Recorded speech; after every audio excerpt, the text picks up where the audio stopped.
to Robot Unicorn, hosted by my parents, Jess and Scott. I hope you enjoyed the episode.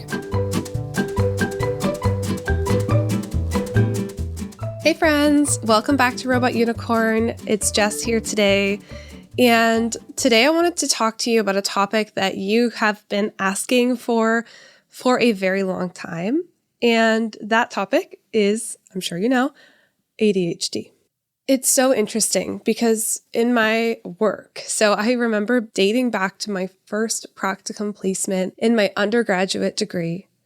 I was working for a government-run program in my practicum placement who worked with kids with what we call dual diagnosis. So what that means is that they had two different diagnoses happening. And typically what I was seeing was a diagnosis, let's say, of ADHD, autism, global developmental delay, like different neurodivergence, as well as mental health struggles. So oppositional defiance disorder, depression, anxiety, etc. And the very first project that I was given in my undergraduate degree was to create a workbook for parents who had children with ADHD. And so this is one of my very first topics that I actually got to dive deep into, look at the research, and see what ADHD kids needed to thrive. And that was many years ago. And ever since then, I've always continued to work with kids with ADHD, parents with ADHD. And so this is a topic that's just really near and dear to my heart. And the reason why I've been talking about this more and more is because I find the longer that we're doing this podcast, the longer we're doing Nurtured First, the more questions I'm getting about it.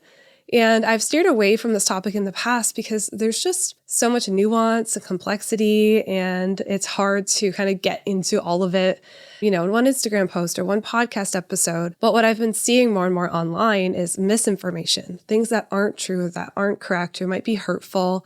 And I think it's really important that we have qualified professionals who have actually worked with kids with ADHD for a really long time entering into these conversations. The other thing that I'm seeing a lot of, and I find really concerning, is a lot of people who maybe have ADHD themselves or their children have ADHD, and they're sharing things, which is totally fine. You can share your personal experiences. But it's leading to a lot of people, with self-diagnosis and diagnosing their children via, TikTok and Instagram. And so what I think is good about that is that we're creating awareness. We're starting to see that having ADHD is actually not a bad thing. It's not a label that we need to be scared of having for our children who truly have it. But what I do think is concerning is that now I hear language like, well, don't all kids have a little bit of ADHD? Don't all kids have these symptoms? Or are we overdiagnosing everybody? And the way that I see this play out in my private practice is that parents whose children truly have ADHD, they have a diagnosis, they've gone through the correct path to get the formal diagnosis, we've ruled out that it's anything else in their life going on, they're old enough so that we can see that the symptoms are impacting their life and all of these things. These parents often get, well, don't all kids have ADHD? And it can be really hurtful and difficult for them, and also difficult for them to get the supports that they need for their child, and can actually lead to more stigma. So that's kind of a side rant that I wasn't really planning on getting into, but that's why I think it's important to enter this conversation as a professional. And also, this is probably the majority of what I see in my practice right now. I tend to work with a lot of families. The cases that I take on typically are a little more complex. And I tend to work with a lot of families who have neurodivergent children.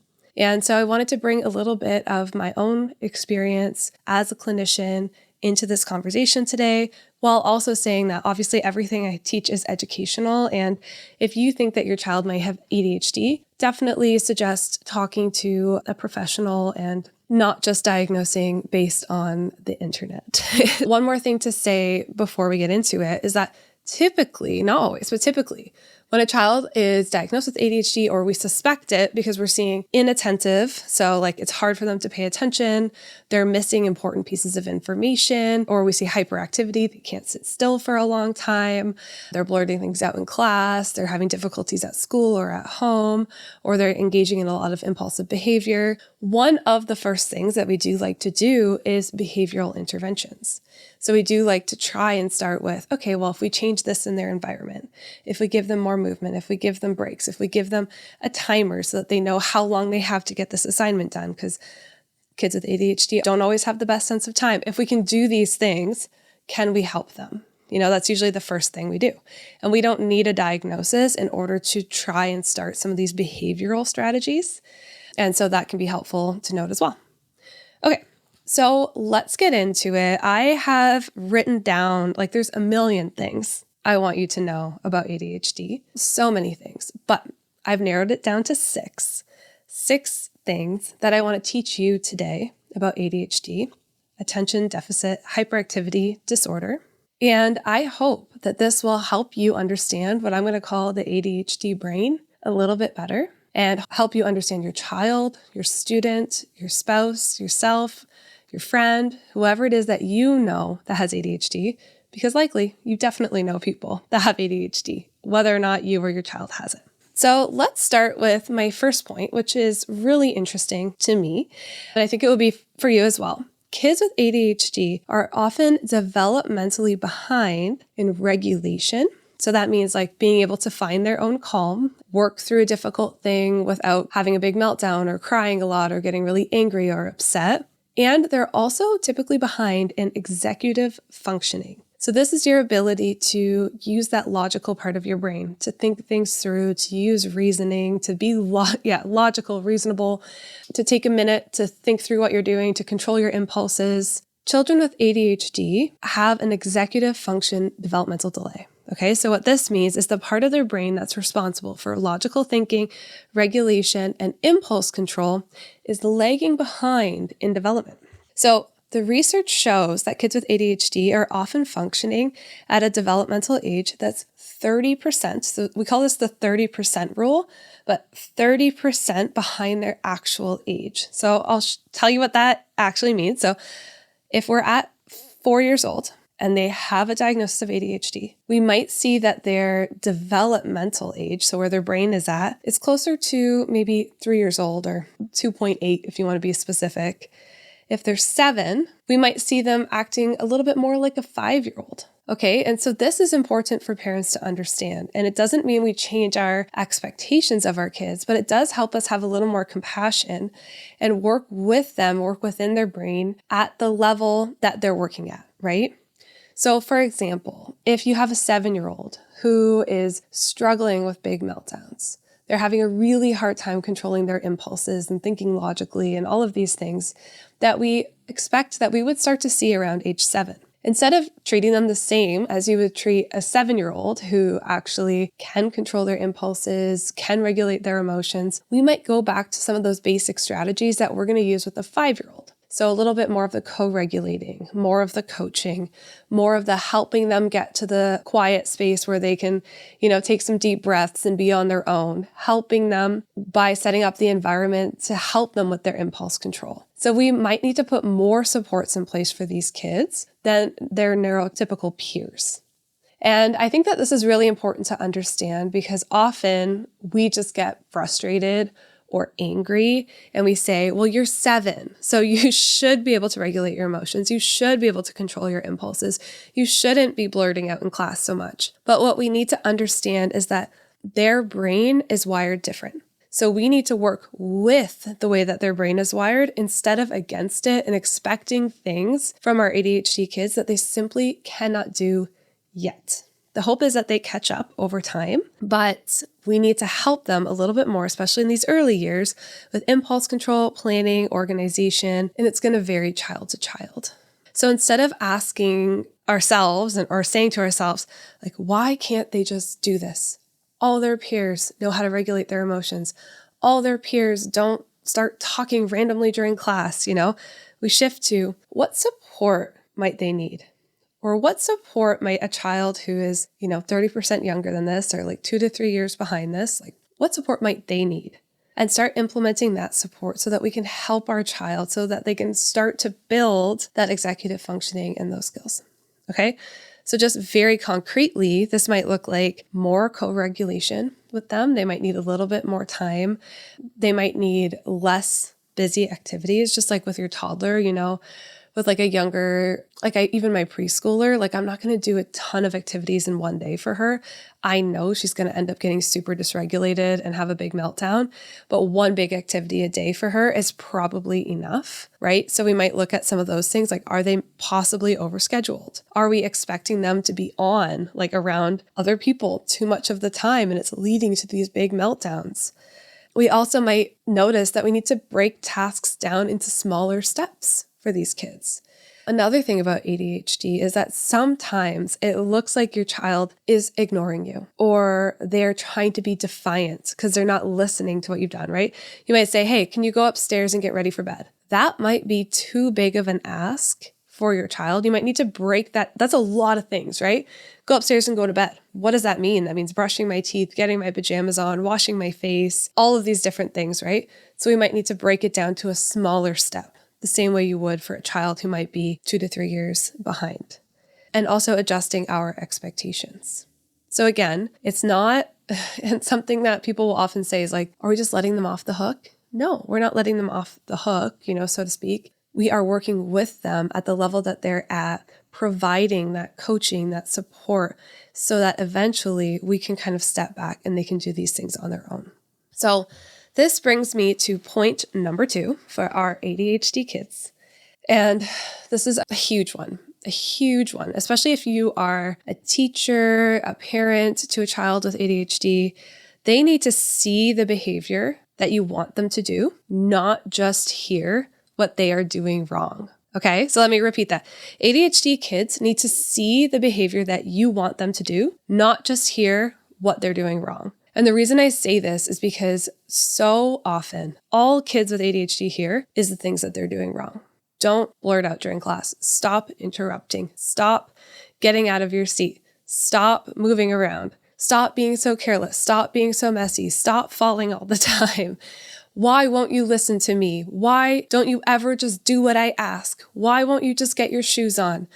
Over and over and over, they hear these, what I call micro criticisms about themselves, the things that they can't do well. And it's not that they don't want to do these things well, it's that their brain, again, is wired differently. So the things that a neurotypical child might be able to do just fine, right? So for example, they might be able to get their shoes on, get their backpack, and go outside and remember all 3 of those steps, no problem. Whereas your child with ADHD, their brain is wired differently and their working memory might sometimes suffer. Okay, so you might say things to them like, go get ready for school. And it appears like they hear you, but it was never actually logged into their working memory to begin with. So they go towards, let's say, where the shoes are, but by then they've already forgotten what you've asked because that's how their brain works. So then they're trying to think, oh, why am I here again? What am I trying to do? And then they see something like a toy on the ground. Oh, maybe I was supposed to clean that up. And then they grab the toy and all of a sudden they're playing with it and they've just gotten lost in their own world. And then we come at them like, why can you never just do what I told you to do? I told you to get your shoes on. Why can you never just do that? Well, we have to understand that their brain is wired differently.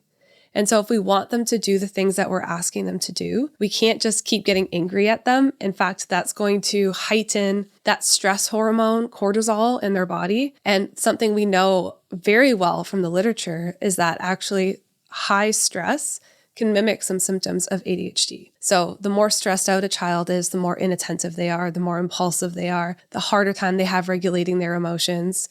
So our job is definitely not to try and stress them out more by getting angry at them about something they can't control. Instead, we want to ask ourselves, how can I help them with this? How can I show them what to do? It's the same in a classroom setting.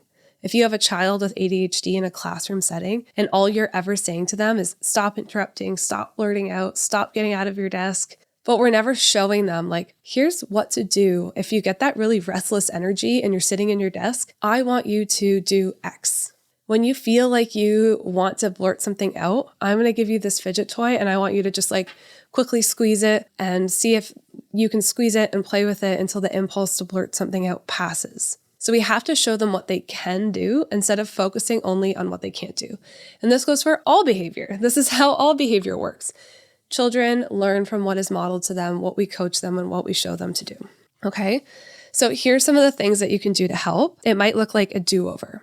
Okay, so your child does something that they're not supposed to do. So let's say you're at the dinner table and they are, blurting things out impulsively while their sister's talking. So instead of saying like, why do you always have to interrupt? Why do you always have to talk when your sister's talking? You could say something like, oh, let's try a do-over. Your sister's talking and I know you have something you want to say. Okay, so what can you do to show us that you have something to say so we can come back and talk to you as soon as she's done, right? And then you can teach them, like you could raise your hand. You could just give my hand a squeeze so that I know you have something to say. You can sit and wait. And as soon as she's done, you can say the thing that you want to say. So we can provide some coaching, give them alternatives, show them what they can do. This is really essential.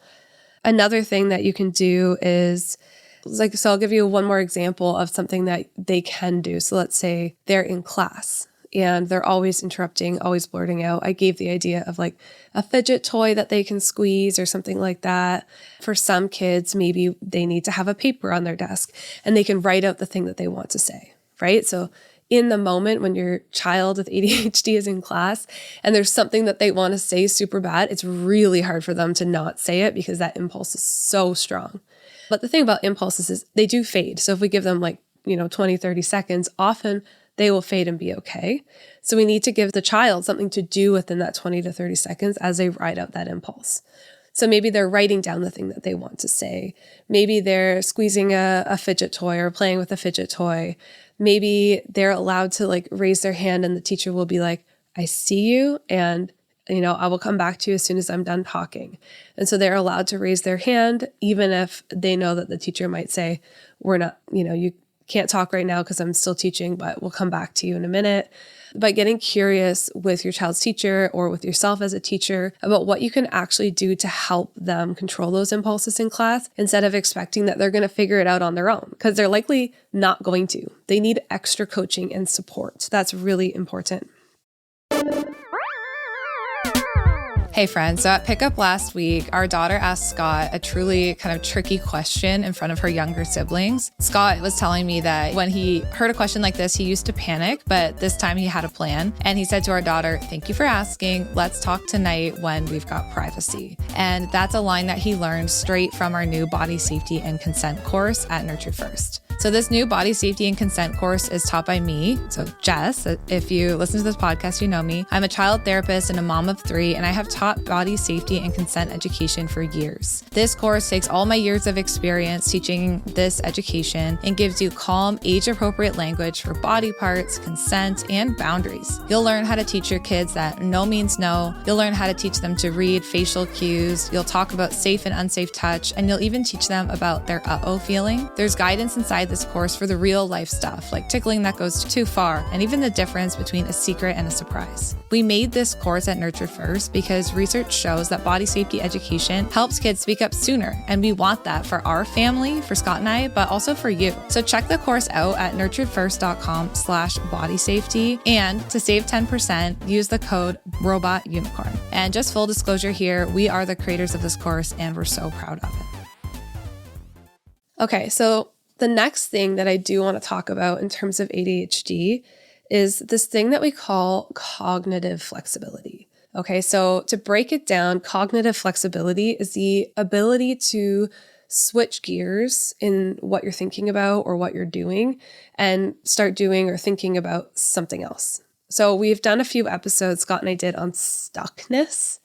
So that's kind of the opposite of cognitive flexibility. And we can link those in the show notes. But yeah, so the opposite of cognitive flexibility is your brain is stuck. And we know that kids with ADHD often struggle with this stuck brain.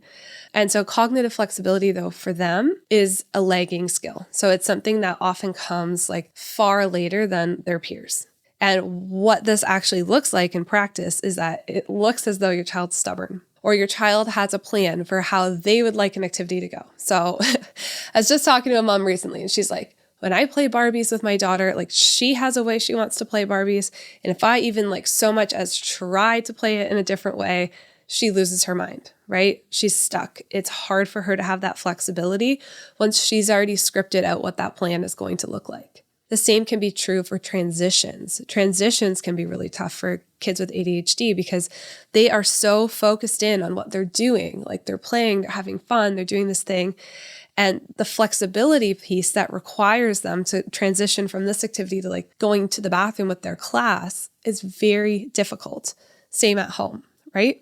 So we need to see that this isn't them just trying to be stubborn or defiant or not listen to you or not be a part of the classroom, but it's a delay in the ability to just shift gears. Okay, so what they need is predictability in the routine, to know what the plan is. I think about this a lot, the classroom or the different routines that we have at home. So trying to have some sort of structure, consistency in the routine that can really help kids with ADHD. But they also might need help with transitions. So things like knowing when the transition is coming. So sometimes having a timer, the kind of timer where you can like see the time like moving and getting close to finishing, that can be helpful so they can kind of keep an eye on that timer and see, okay, I have this much time left to do this activity so that when the transition comes, it doesn't feel as much of like a jolt into the new transition. Giving them a couple warnings like, hey, in 5 minutes, we're going to transition to bathroom time or whatever it is. They also need an adult who can hold the boundary for them. It's okay if they're upset about it, but they need to know that you can handle those feelings. Especially our younger kids with ADHD, they do need our predictable boundaries. They need to be able to rely on that because otherwise we see them trying to take over as the leader. Okay, so they do need to be able to rely on your boundaries even when it's tricky, even when it's hard. Something else I do kind of like for transitions, and I suggest this for a lot of kiddos that I work with in school, is having some sort of transition object. So something that they can hold, they can have in their hands as they kind of move from activity to activity. So whether that's like a fidget toy or like a squishy ball or something like that, and we can give it to them as they transition from, let's say, classroom time to the bathroom or from the bathroom to like sitting in a circle or whatever it is, something that they can have in their hands. It also keeps their hands busy, which is really helpful, especially for the kiddos who struggle with the impulsive behavior and, struggling to keep their hands to themselves. A transition object can be nice, and you can use that at home as well.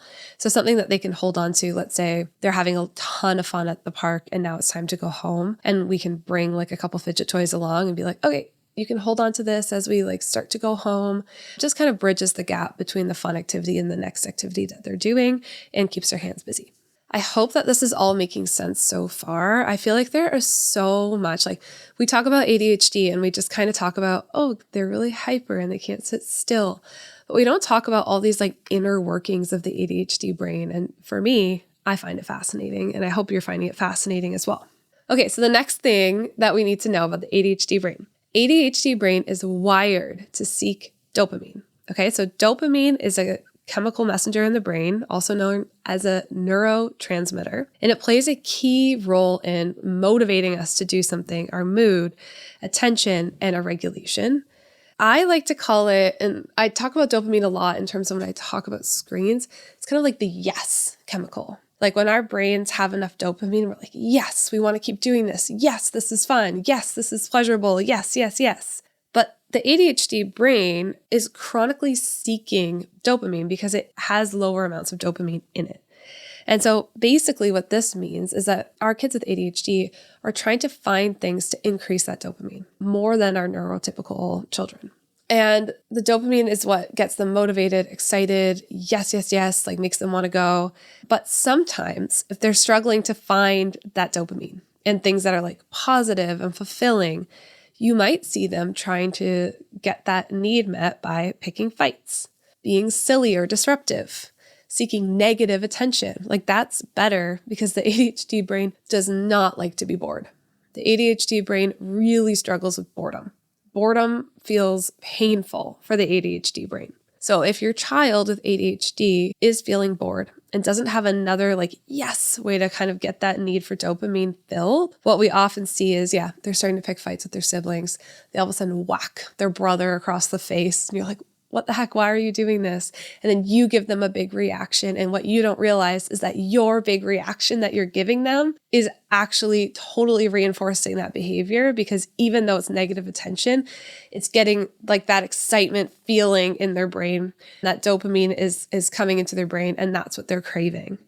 It's not because they actually want conflict, but conflict can be fast, intense, and engaging. So we can get ahead of this by trying to do what I call like dopamine boosting activities beforehand and trying to get different ways for our child to get this need met. So one-on-one connection time, doing something your child enjoys. Movement is going to be really important for our kids with ADHD, finding ways that they like to move their bodies. So whether that's like playing basketball, running around outside, playing a tug of war, all different things that your child might like. It's trying to figure out what's going to work for them. Novelty can be really important for a child with ADHD. And something I find is like pairing, if they have to do something boring. So let's say dishes or cleaning their room or homework. So pairing a boring task with something that's new and exciting. So like I have one client who their child loves the Hamilton soundtrack. That's always exciting and boosts the energy, right? So we can put the Hamilton soundtrack on, and that has like this exciting music that's fun and great to listen to. And as soon as that's on, then all of a sudden, okay, I can do my homework or I can clean my room. So it's finding ways to like pair the novelty or something exciting with a boring task. Because if you don't, and it's just a boring task and the brain is craving dopamine, all of a sudden that's when we might see a sibling fight, an impulsive behavior, looking for conflict. So we want to try and proactively support these kids. Also, allowing our kids to have places where they can feel success and mastery that can help them with the dopamine. So like games they can win, things that they're good at, helping them look at things that they're like really interested in. The ADHD brain also often has like things that they hyper focus on. So it's like they'll get so invested in a certain hobby and they might eventually like not be interested in that anymore. But you can get curious about the thing that your child's interested in with them and explore this with them. And that can help them get their need for dopamine met in a healthy way. Okay, number 5. Punishments don't help ADHD kids. Now, if you're a listener to Robot Unicorn long-term, you know that we're often talking about how punishments are not helpful. Now, not only are they not helpful because they don't teach a new skill, which we were just talking about, right? So ADHD brain needs to see the behavior that we want them to do. But when a child is constantly corrected, redirected, or punished more frequently to their peers, something changes, okay? And this often happens with our ADHD kids just because of the nature of the behavior that they might have. So they might be more aggressive or have bigger meltdowns or be more impulsive or appear to be defiant, but it's actually that inattention we were talking about. They often get more punishments or more yelling at them just naturally because their behavior is a bit trickier for their parents or teachers or caregivers to deal with. But what we also need to understand is that their brain is very sensitive. Something I think a lot of people don't understand about ADHD kids is that they might appear to not care or to not be sensitive or to be like really tough, but often those kids are the most sensitive. They deeply care. They do not want to disappoint you. And they have often spent their whole lives feeling like they're just letting people down because of their behavior that they can't control. So what happens over time is when they're repeatedly punished or yelled at for their behavior, they become more defensive. And even worse, I think like the hardest thing is when they become shut down. So they can become so shut down and pretend like they really, really don't care and be like, fine. I think about, a friend of mine who, was spanked a lot as a child because of these ADHD type behaviors. And he'd be like, spank me harder. Where it appears like they don't care or they want you to do it more, like punish me more, and the behavior ramps up. But all of this is them really being defensive and trying to turn off their need for dependence on you. And what this means is like their need for warmth, for love, for caring. They're trying to turn that off so that they don't keep feeling hurt. But children, just like all of us, need that warm, safe, and loving relationship with their caregiver. And when they don't have that, more and more behavioral struggles start. And they often start shutting down like this when they're just tired of getting in trouble all the time. And it's harder to work with them when they're shutting down. So we really need to be mindful. And you know what? I want to just say, I see this a lot in school. I see this a lot in school in kids with ADHD. And let's say they have like a sticker chart or something like that. And day after day after day, they don't get the sticker on their chart. Like if they behave good, they'll get a sticker that day. And if they don't behave good, they won't get a sticker that day. And so they go for like a week without getting a sticker. And what at first might motivate them, like, I want to get the sticker. I want to be good. I want my teacher to like me and get the sticker. Once they repeatedly are getting like the punishment of, I don't get a sticker, I didn't behave good today. Eventually, to protect themselves, they have to act like they don't care anymore. Because if they cared about not getting a sticker every day, it would hurt too much. And we're expecting too much of them that they are just on their own going to correct their behavior with no support. And I feel very passionately about this because I see kids all the time in schools and at home who are getting punished for behavior that they actually need help with. They need people to work with their brain and to show them how to behave and give them strategies, but they're getting punished for something that they can't help. And I just think that's unfair for these kids. And they need us to partner with them and give them strategies that work with their brain. And I especially believe that at school we need to be doing that as well. And that being said, I have so much compassion for teachers who have like 30 plus kids in the class and they're all struggling. And I know it's so difficult. So, I mean, maybe that's a future episode of like all different strategies that we can use in schools to help these kiddos out. But it's so hard when I'm working with the kids who are like so devastated because they haven't gotten a sticker in like weeks. And all they want is their teacher to like them and to smile at them and to look at them with warmth, and they're not. And it's just so tough. So anyway, the important thing though is like often we think, well, if we're not punishing a child with ADHD, like how are they going to learn? Where's the limit, right? And so we need to know, and if you listen to Robot Unicorn, that just because you're not punishing them doesn't mean there's not limits, there's not boundaries, there's not routine, and there's not structure, right? So even in the class, like it's okay to say, hey, I can't have you keep sitting at circle time if you're going to keep interrupting. It looks like your body is like just having a really hard time controlling your impulses. It's okay for you to go sit over there for a little bit and just like take a break, take some deep breaths, play with the fidget toys. And then when you're ready, you can come back to the circle. That's okay. And we can do that at home as well. But what we want to be focusing on is showing them what they can do. Noticing the good, noticing the moments when they do control their impulses for a little bit and saying, hey, that's exactly it. That's exactly what I want you to do when you feel like you want to hit your brother. And instead you held your own hands and you squeezed them really tight. That's awesome. I want to see more of that. So showing them by the words, by what you focus on, the behavior that you do want to see more of, and really focusing more on that and the coaching that you do, then punishing them for lagging skill.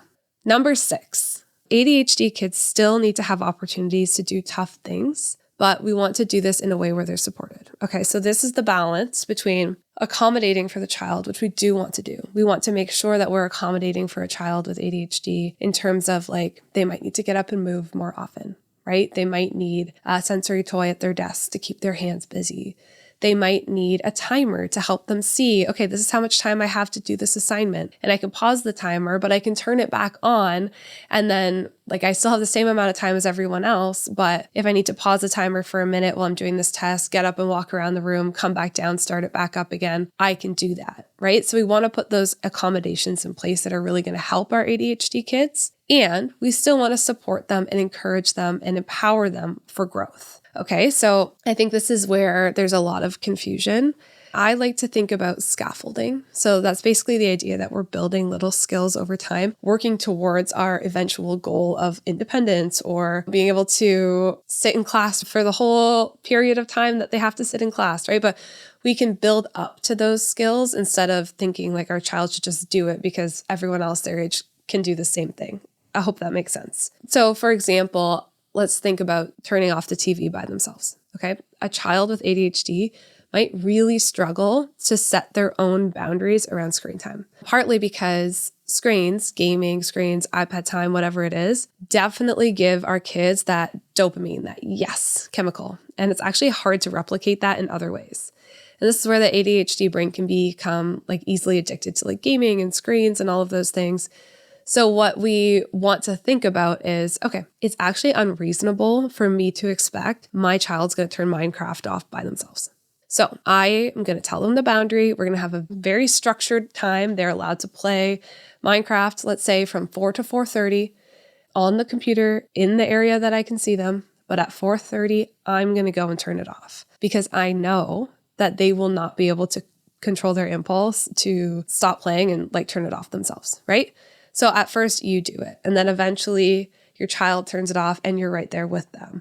And eventually you build up to where they can regulate that and turn it off on their own. But we need to take baby steps in empowering them. And also we need to be in charge of the structure. So the other thing, let's say with the screens, just because your ADHD child is calm and regulated while they're on a screen doesn't mean they need to be on it all of the time, right? So we still need to be in charge of how long they play for, what that structure looks like, what that routine looks like, and give them opportunities to find other ways to get the need for dopamine met, even if it feels tough and even if it feels easier to be on a screen. So just like all things, we talk about Nurtured First, Robot Unicorn, our job is to be the leader and to set in place things that create an environment for success, which includes giving them time to play, giving them time for connection with you, being really boundaried around how much screens they use and holding to those boundaries, even if they want to push back on you. These are all essential things that we can do to help our kids thrive.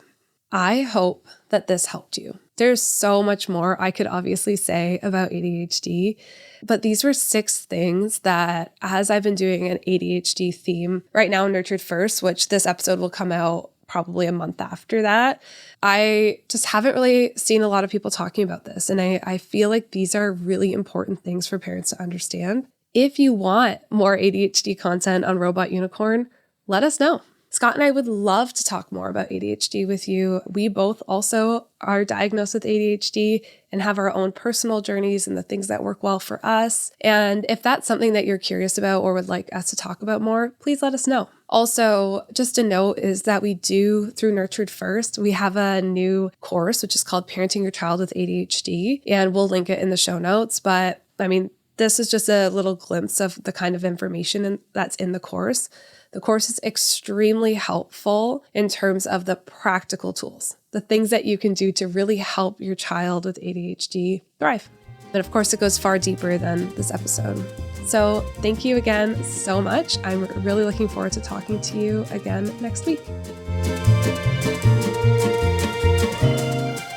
Hey friends, thank you so much for listening to today's episode. We are glad that you are here. If you enjoyed today's episode and found it interesting, we'd really appreciate it if you'd leave a rating and a review. Scott and I actually sit down together and read them all. A 5-star rating helps us share our podcast and get these important messages out there.